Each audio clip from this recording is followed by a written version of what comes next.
Radio Kantipur, radio राष्ट्रको।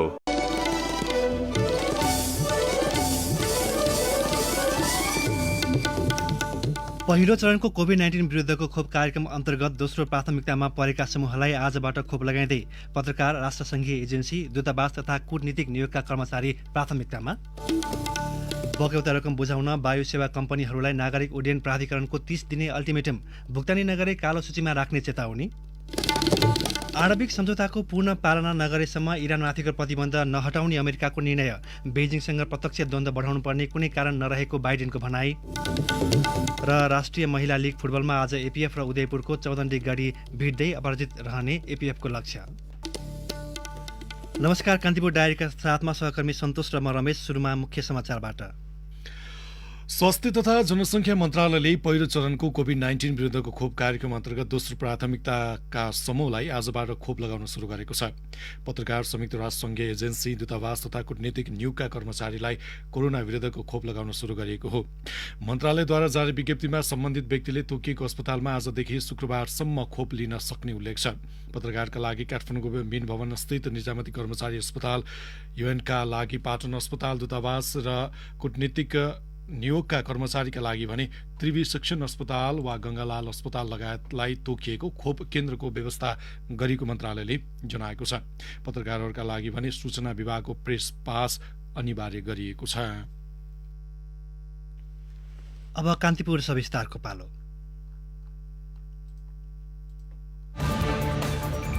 कान्तिपुर सविस्तार।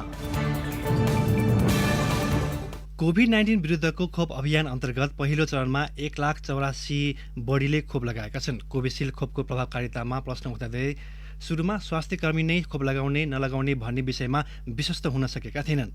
तर अभियान सुरु भएसँगै पहिलो प्राथमिकतामा परेकाले खोप लिइसकेका छन्। खोप लिएको 28 दिनपछि उनीहरूले दोस्रो मात्राको खोप लगाउनेछन्। भारत सरकारले अनुदानमा उपलब्ध गराएको 10 लाख डोजबाटै आजदेखि शुक्रबारसम्म दोस्रो समूहका व्यक्तिलाई खोप दिन सुरु गरिएको छ। प्राथमिकताका आधारमा सरकारले खोप अभियान फराकिलो बनाउँदै लैजाने तयारी गरेको छ।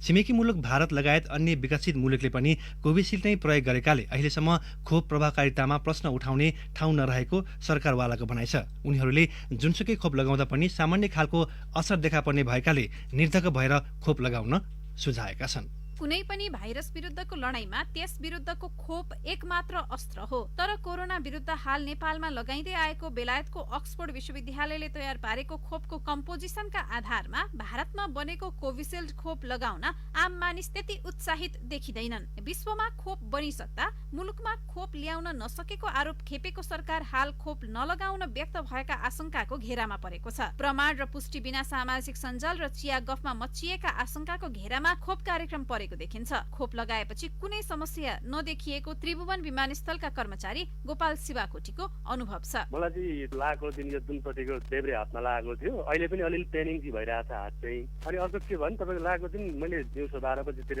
भ्याक्सिन लगाएको थिएँ। राति चाहिँ तपाईँको अलिक जिउ खाए जस्तो, घुँडा अलिक जिउ थकान जस्तो महसुस भयो कि त्यति नै भयो। खासै त्यहाँदेखि त अरू प्रब्लम भएको छैन। यहाँ हाम्रै साथीहरूलाई पनि, यहाँ एयरपोर्टको साथीहरूलाई पनि ज्वरो चाहिँ 2-3 दिन ज्वरो आयो, हामी त सुत्यौँ, गाह्रो एकदम गाह्रो बनायो भन्ने पनि हाम्रै साथीभाइलाई त्यो केस पनि भयो हुन चाहिँ। त्यो केस चाहिँ हामी यहाँ लाउने 70-80 जना मध्ये 8-9 जनालाई चाहिँ त्यो केसहरू भयो कि। अनुसन्धानका लागि खोप आफूमाथि प्रयोग भइरहेको हो कि भन्ने भ्रम कतिपयमा देखिन्छ। तर यो खोप सबै परीक्षणमा सफल भएर मात्रै प्रयोगमा ल्याइएकाले निर्धक्क भएर लगाउन सकिने गत बिहीबार खोप लगाएकी काठमाडौँको निजामती अस्पतालकी संक्रमण रोग रोकथाम शाखाकी नर्स ज्वाला शर्मा बताउँछिन्। लाउनु पर्छ किनभने यही पनि कतिजना स्वास्थ्यकर्मी भए पनि यो नयाँ हो, कसैलाई चाहिँ यसैमा रिसर्च गर्न लागेको हो कि भन्ने पनि छ होइन। तर त्यो भ्रममा चाहिँ नपर्नुहोस्। भ्याक्सिन चाहिँ कस्तो हुन्छ भने जहाँनिर प्रडक्ट गरेको छ, जुन कन्ट्रीले गरेको छ त्यहीँनिरको त्यहाँ टेस्ट गरिसकेपछि त्यहाँको सर्टेन पपुलेसनलाई लाएर ल ठिक छ भनेपछि मात्रै अरू कन्ट्रीमा आउने हुन्छ। लाउँदा हुन्छ सबै हामी स्वास्थ्यकर्मीहरू अथवा जेनरल पपुलेसन सबैजनाले चाहिँ यो भ्याक्सिन चाहिँ लाउनु पर्छ भनेर रिकमेन्ड गर्छ। कुनै पनि खोप लगाएको ठाउँमा दुख्ने, केही घण्टा असहज महसुस गर्नु गर्नु सामान्य मानिन्छ। त्यसका आधारमा छरिएका भ्रममा नपर्न स्वास्थ्य तथा जनसङ्ख्या मन्त्रालयले लगातार आग्रह गर्दै आएको छ। सोही भ्रम चिर्न र आम सर्वसाधारणलाई प्रोत्साहन गर्न पहिलो चरणमा तुलनात्मक रूपमा सचेत मानिएको समूहलाई खोप दिइएको मन्त्रालयका सहप्रवक्ता डाक्टर समीर अधिकारी बताउँछन्। जहिले पनि हाम्रो पानी, हाम्रो समाज, हाम्रो जहिले पनि नयाँ कुरा अथवा केही नयाँ हुने बित्तिकै भन्ने बानी संसारभरि जुनसुकै समाजको पनि बानी नै हुन्छ। त्यो मान्छेले 2 लाख मान्छेले लगभग खोप लगाइसके, कसैलाई केही भएको छैन। त्यही भएर कसैलाई केही हुँदैन भन्ने कुरा आश्वस्त भएर नै सरकारले खोपको अभियान सुरु गरेको, ट्रायलमा ल्याएको होइन। स्वास्थ्य कर्मीहरू जो त्यो विषयहरू बुझ्ने भएको हुनाले उनीहरूबाटै सुरु गरिएको हो।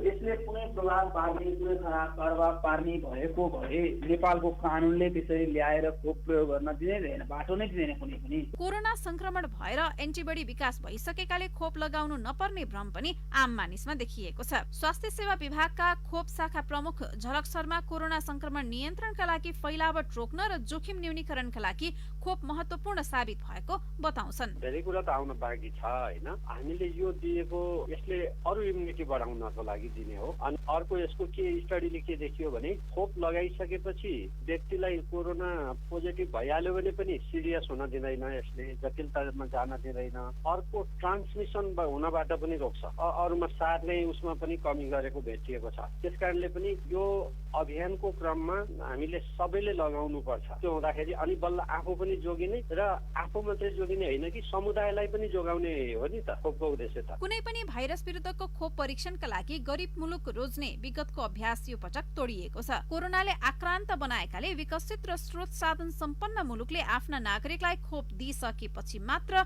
अन्य मुलुकलाई निर्यात गर्नुले खोपबाट हुन सक्ने जोखिम कम रहेको अनुमान लगाउन सकिन्छ। त्यसैले हल्लाका पछाडि लाग्नुभन्दा तथ्य बुझेर रोगसँग लड्दै आफू र समाजलाई सुरक्षित बनाउनु बुद्धिमानी हुनेछ। रेडियो कान्तिपुरका लागि दिवा भट्टराई। कान्तिपुर सविस्तार। मुलुकमा पछिल्लो 24 घण्टामा थप 130 जनामा कोरोना भाइरसको संक्रमण पुष्टि भएको छ। स्वास्थ्य तथा जनसङ्ख्या मन्त्रालयका अनुसार 3333 पीसीआर परीक्षण गर्दा 69 पुरुष र 61 महिला गरी 130 जनामा संक्रमण पुष्टि भएको हो। यो सँगै नेपालमा कोरोना संक्रमितको संख्या कुल 2,72,055 पुगेको छ।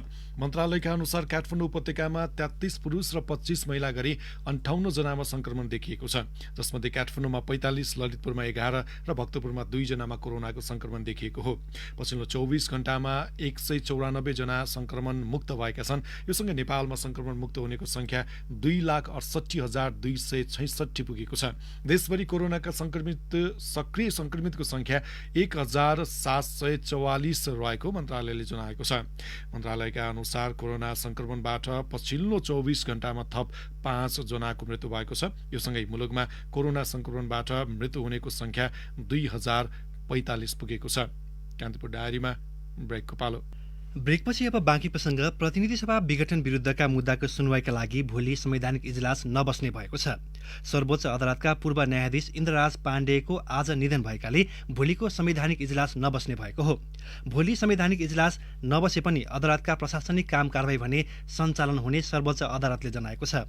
प्रतिनिधि सभा विघटन सम्बन्धी मुद्दाको आजको सुनवाईमा प्रधानमन्त्री केपी शर्मा ओली पक्षका कानून व्यवसायीलाई समय पालना गर्न कडाई गरिएको छ। बहस लम्बिँदै गएपछि प्रधान न्यायाधीश चोरेन्द्र शमशेर जबराले कडाईका साथ समय पालना गर्न कानून व्यवसायीलाई आग्रह गर्नुभएको हो। यही माघ 4 गतेबाट विषय केन्द्रित भएर सुरु भएको प्रतिनिधि सभा विघटन सम्बन्धी दर्जन बढी रिटमाथिको सुनवाईमा निवेदक र सरकारी वकिलको तर्फबाट बहस सकिएको छ। विपक्षी बनाइएका प्रधानमन्त्री ओलीका कानून व्यवसायीले हिजोबाट बहस सुरु गरेका छन्। आजको सुनवाईमा बहस गर्न आएका कानून व्यवसायीले पनि प्रधानमन्त्रीलाई प्रतिनिधि सभा विघटन गर्ने अधिकार रहेको दावी गरे। प्रधान न्यायाधीश जबराले बहसका क्रममा यसअघि नै आएका विषय नदोहोर्याउन र आफूलाई लागेका कुरा बहसबाट नोट मार्फत उपलब्ध गराउन आग्रह गर्नुभयो। उहाँले हिजो पनि यसै साता मुद्दा किनारा लगाउने गरी बहस छोट्याउन आग्रह गर्नुभएको थियो। प्रधानमन्त्रीका निजी वकिलको बहस सकिएपछि सभामुख अग्निप्रसाद सापकोटाका कानून व्यवसायीले बहस गर्नेछन्। त्यसपछि अदालतले झिकाएको विज्ञहरूको समूह एमिकस क्युरीले आफ्नो धारणा राख्नेछ। सरकारले गत पुस 5 गते प्रतिनिधि सभा विघटन गरेपछि त्यसका विरुद्ध 13 वटा रिट परेका छन्। बलात्कारपछि हत्या गरेकी निर्मला पन्तले न्याय नपाउँदा समाजमा अझै त्यस्ता वास्तविक घटनामा कमी आएको छैन। जसका कारण पछिल्लो समय बैतडीकी भागरथी भट्टले उस्तै नियति बेहोर्नु पर्यो। बलात्कार जस्तो जघन्य अपराधमा पनि राज्य संयन्त्रको फितलो उपस्थिति र प्रहरी प्रशासनको कमजोर अनुसन्धानले उल्टै पीडकको मनोबल बढेको हो कि भन्ने भान भएको छ। किन बढ्दैछ त बलात्कारका घटना र बलात्कारीको मनोबल? एक टिप्पणी। खासमा समाज मानवीय हुनुपर्ने हो, तर पछिल्लो समय आसुरी शक्ति हावी भएको छनक मिल्दै गएको छ। स्कुल गएका छोरीहरू, वन गएका दिदीबहिनीहरू र कतिपय अवस्थामा घरमा एक्लै भएका महिला कोही पनि ढुक्क हुन सकिरहेका छैनन्, सुरक्षित छैनन्। आफ्नैहरूबाट भयभीत भई बाँच्न अभिशप्त किन छन् त महिला? यदि त्यसो नहुँदो हो त बैतडीको दोगडा केदार 3 स्थित सनातन धर्ममावी खोज लेकमा कक्षा 12 मा पढ्ने भागरथी भट्ट सकुशल घर फर्किने वातावरण बन्ने थियो। निर्मला पन्तको बलात्कारपछि हत्या भएको 30 महिना नाग्दा पनि बलात्कारी र हत्यारा पत्ता लाग्न नसक्नुले यसमा सरकारी उदासीनता छर्लङ्ग पारेको छ। राज्य संयन्त्र जनताको जीवन रक्षाको दायित्वप्रति कति लापरवाह छ भन्न कुनै दोषी जुटाइराख्नु पर्दैन। प्रहरीकै तथ्याङ्कलाई आधार मान्ने हो भने दैनिक 6 वटा बलात्कार जस्तो जघन्य अपराधका घटना हुन्छन् हाम्रो समाजमा। बलात्कारीको मनोबल बढिरहने र अमानवीय अपराधमा संलग्नलाई कारवाहीसम्म नहुने अवस्थाको अन्त्यका लागि अझै कति निर्मला र भागरथीहरूले यौन पिपासुहरूको शिकार हुनुपर्ने हो कसैलाई थाहा छैन। सरकार र राज्य संयन्त्रमाथिको नागरिकको अविश्वास कतिखेर विश्वासमा परिणत हुने हो यो पनि कसैले भन्न सक्ने अवस्था छैन। सबैभन्दा दुःखद त के भने बलात्कार पछिका घटनामा समाज अझै पनि बलात्कारीलाई जोगाउन अनेक प्रपञ्च रचिरहेकै छ। पञ्चायती बसेर मिलाउने, पीडकले छाती फुलाएर बस्ने र पीडितले सधैँ लाञ्छित र कलङ्कित भएर बस्नुपर्ने घटनामा कहीँ कतै पनि कमी आउन सकेको छैन। यसले हाम्रा छोरीहरूले भविष्यमा निर्मला र भागरथीकै निर्मम नियति नभोग्लान् भन्न सकिन्न। उनीहरू आततायीको शिकार नहुने ग्यारेन्टी समाज र राज्यले गर्न सकेको छैन। बलात्कार पुरुषले गर्छ कि बलात्कारीले?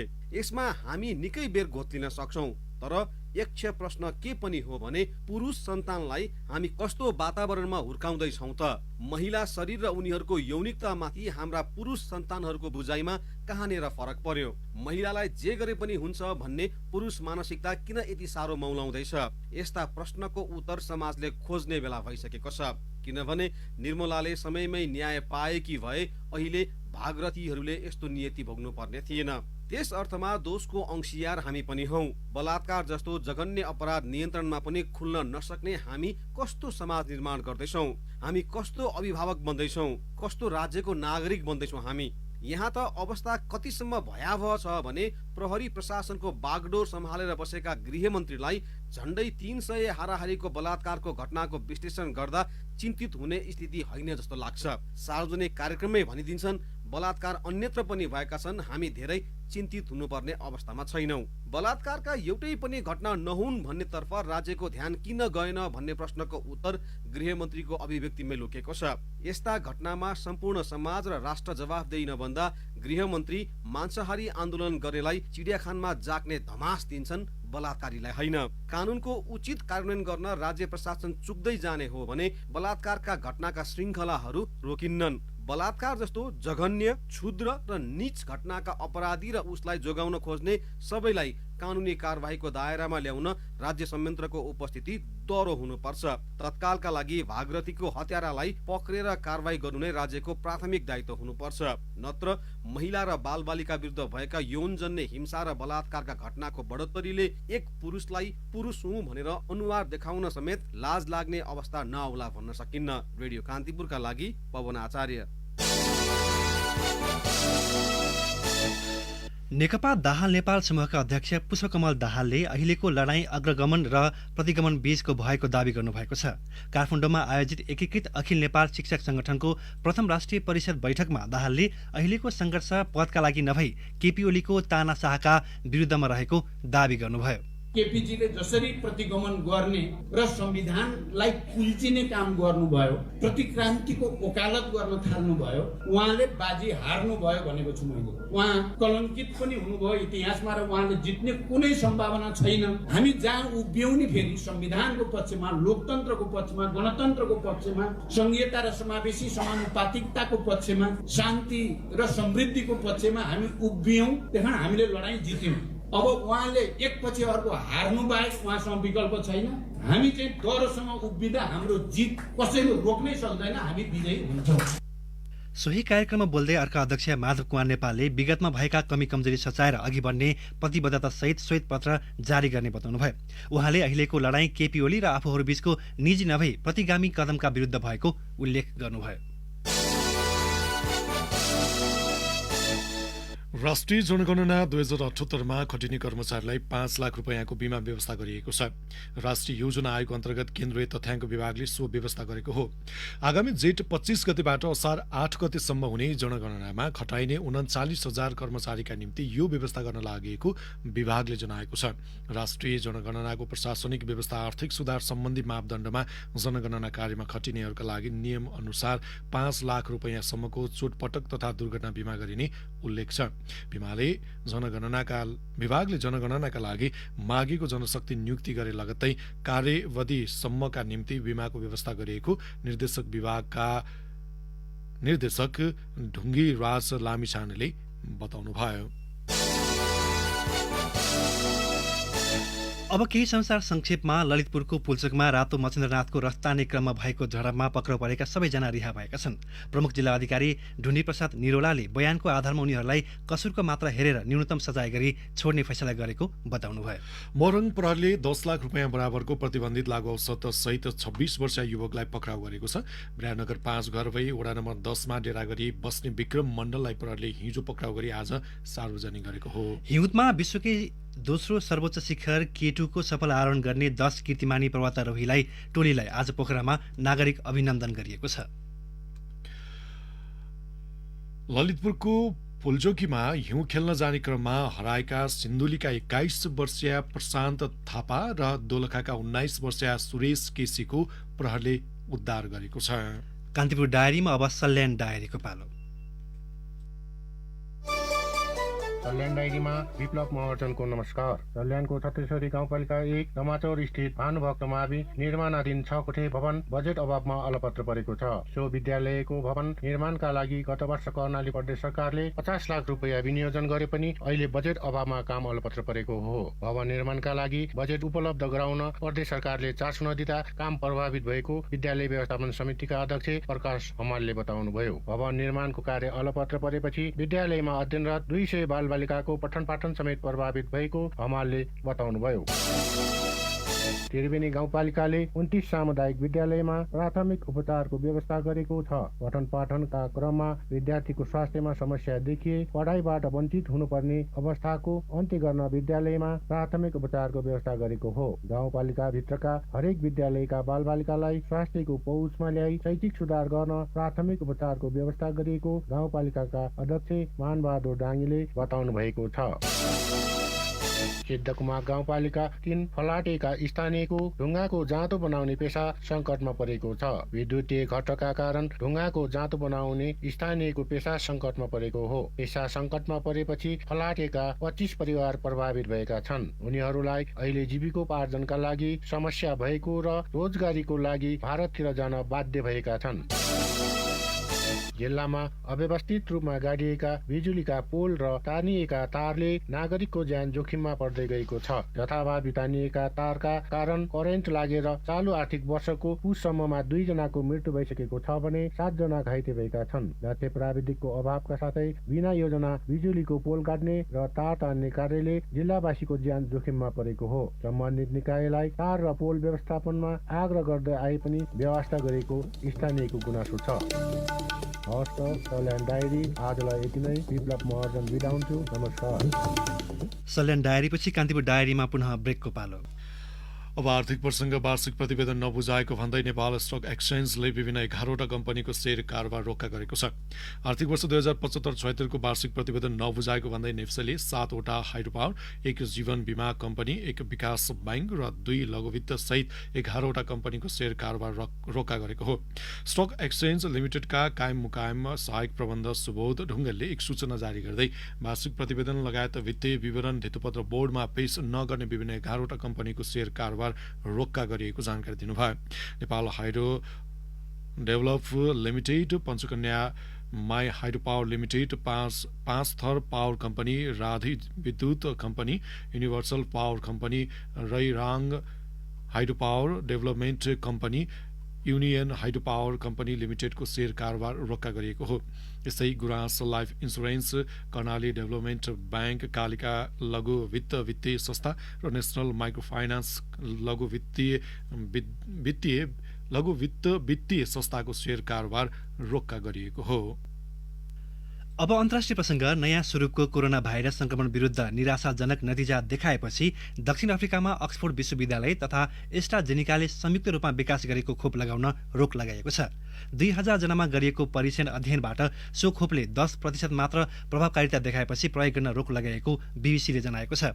दक्षिण अफ्रिकामा आगामी साताबाट खोप अभियान सञ्चालन गर्ने तयारी थियो, जसका लागि एस्ट्राजेनिकाले 10 लाख डोज खोप उपलब्ध गराएको थियो। त्यहाँ हालसम्म 14 लाख बढीमा संक्रमण देखिएको छ। संक्रमणकै कारण 46,000 जनाको मृत्यु भइसकेको छ।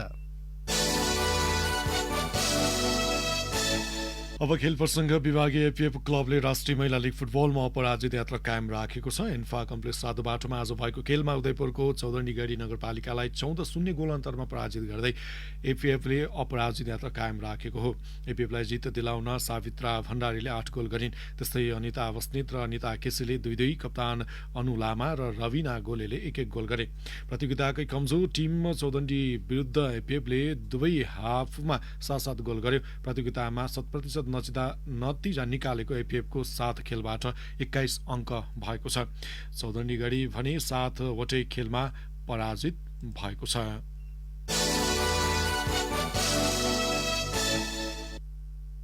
नेपाली राष्ट्रिय फुटबल टोलीका फरवार्ड अभिषेक रिजाल जारी भारतीय आई लिग खेल्ने तेस्रो नेपाली खेलाडी बन्ने भएका छन्। उनले लिगको बाँकी सिजन ऐजवाल फुटबल क्लबबाट खेल्ने भएका छन्। केही महिना अघि भएको आई लिगको छनौटमा उनी मोहम्मडन स्पोर्टिङ क्लबबाट खेलेका थिए। टोली आई लिगमा छनौट भए पनि अभिषेकलाई मोहम्मडनले लिग खेलाएन। बाँकी खेलका लागि ऐजवालले अभिषेकलाई अनुबन्ध गर्न लागेको हो। आई लिगको 6औं चरणको खेल सकिन लाग्दा ऐजवाल लिगको 5औं स्थानमा छ। यसअघि गोलरक्षक किरण चेम्जोङ राउन्ड ग्लास पन्जाब एफसीबाट खेल्दै आएका छन्। उनको टोली 8 अङ्कसहित तेस्रो स्थानमा छ। त्यस्तै प्रकाश बुढाथोकीले नेरोकाबाट खेल्ने तयारी गर्दैछन्। जाँदा जाँदै यस बुलेटिनका मुख्य प्रसङ्गहरू पुनः एकपटक। पहिलो चरणको कोभिड-19 विरुद्धको खोप कार्यक्रम अन्तर्गत दोस्रो प्राथमिकतामा परेका समूहलाई खोप लगाउन सुरु। खोपको प्रभावकारितामा प्रश्न उठाउने ठाउँ नरहेको सरकारवालाको भनाई। प्रतिनिधि सभा विघटन सम्बन्धी मुद्दाको सुनवाईमा प्रधानमन्त्री ओली पक्षका कानुन व्यवसायलाई समय पालना गर्न कडाई। भोलि संवैधानिक इजलास नबस्ने।